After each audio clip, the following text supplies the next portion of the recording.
Here's Foreign Minister Lavrov at the end of last week. I'd be interested in your thoughts. Give a long interview, and here's one of the clips. Chris, cut number 2. We need to stop only when there is a long-term, reliable and sustainable settlement. If we were to suddenly stop at the current line of contact right now, we would in essence be allowing the monumental feat of our grandfathers and our great-grandfathers, those brave souls who defeated Nazism, to be completely crossed out and forgotten. It would be a betrayal of everything they fought for. We simply cannot allow that to happen. This is impossible to consider. And it is not just about how comfortably someone lives today. Our people are suffering. I mean, people are dying from these terrorist acts. But it is about our responsibility for the 1,000-year history of the Russian state.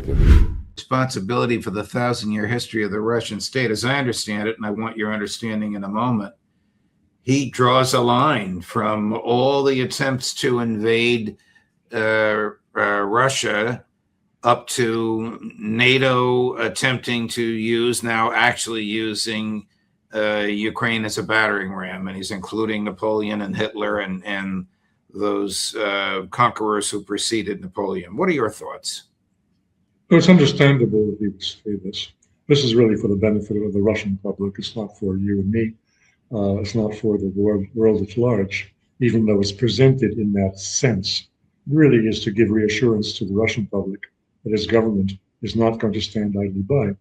However, I'd just like to point out, we are very close, we are inching our way towards an all-out war. How Putin responds will be of decisive importance. I've heard on this show mention of Donald Trump, or I've heard on another show, as my colleague Ray McGovern has been saying that Putin is guided, first of all, by his concerns of mental welfare, mental state of Donald Trump. The man is volatile and do something rash. Well, I'm not worried about Donald Trump. I'm worried about everybody around me here in Brussels. I'm worried about all of the European leaders. They are at least as volatile and probably less rational than Donald Trump is today.